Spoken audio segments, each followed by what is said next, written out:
Salah satu film favorit saya adalah The Lord of the Rings yang novelnya ditulis oleh J.R.R. Tolkien, salah seorang sahabat dari C.S. Lewis, seorang teolog dan penulis terkenal di abad ke-20. Nah, film itu menceritakan perjuangan 4 orang sahabat untuk melenyapkan cincin yang menjadi sumber kejahatan daripada Sauron, penyihir jahat yang saat itu ingin menghancurkan sebuah kerajaan yang bernama Middle Earth. Intinya, film itu menggambarkan perjuangan dan perlawanan antara kebaikan melawan kejahatan.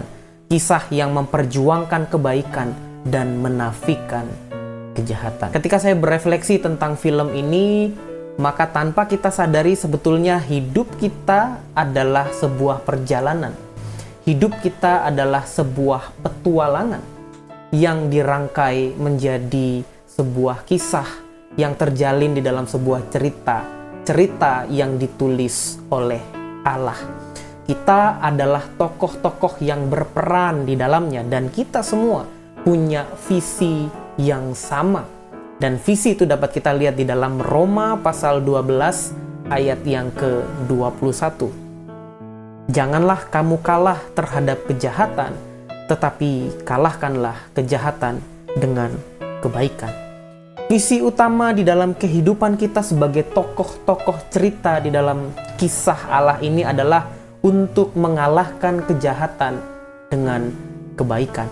Menebar sebanyak-banyaknya kebaikan, menebar sebanyaknya kasih dan kebaikan bagi dunia ini.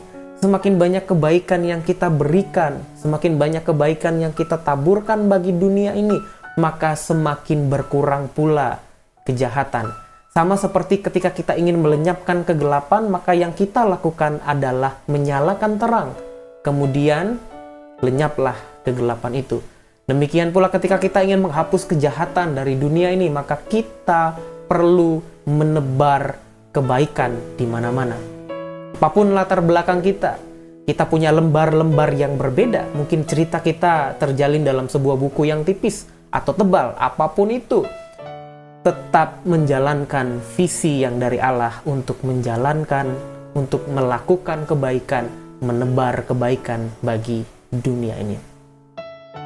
Cerita ini belum usai, pena dari sang penulis masih menari-nari di atas kertas, tinta masih terus menetes dan menuliskan kisah demi kisah kita sebagai tokoh-tokohnya. Oleh karena itu, mari bersama-sama kita berjuang di dalam dunia ini untuk menafikan kejahatan, menghapus kejahatan dengan menebarkan sebanyak-banyaknya kebaikan. Dalam tantangan apapun, dalam COVID-19 ini tidak menjadi penghalang bagi kita untuk terus menebarkan kasih dan kebaikan bagi dunia ini.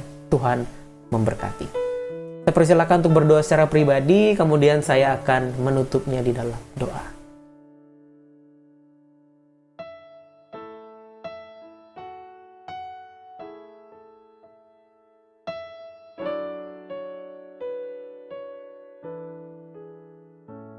Mari kita berdoa. Kami bersyukur di malam hari ini boleh disapa dan diingatkan oleh firman-Mu bahwa kami punya tugas di dalam dunia ini, yaitu untuk melakukan kebaikan, untuk mengerjakan kasih yang Tuhan sudah berikan kepada kami, sehingga dunia ini boleh merasakan bagaimana kasih-Mu dan kebaikan Tuhan bagi kehidupan mereka, sehingga kejahatan akan semakin berkurang bahkan lenyap. Terima kasih ya Tuhan, di dalam nama Yesus kami berdoa. Amin. Selamat malam, selamat beristirahat. Tuhan Yesus memberkati kita.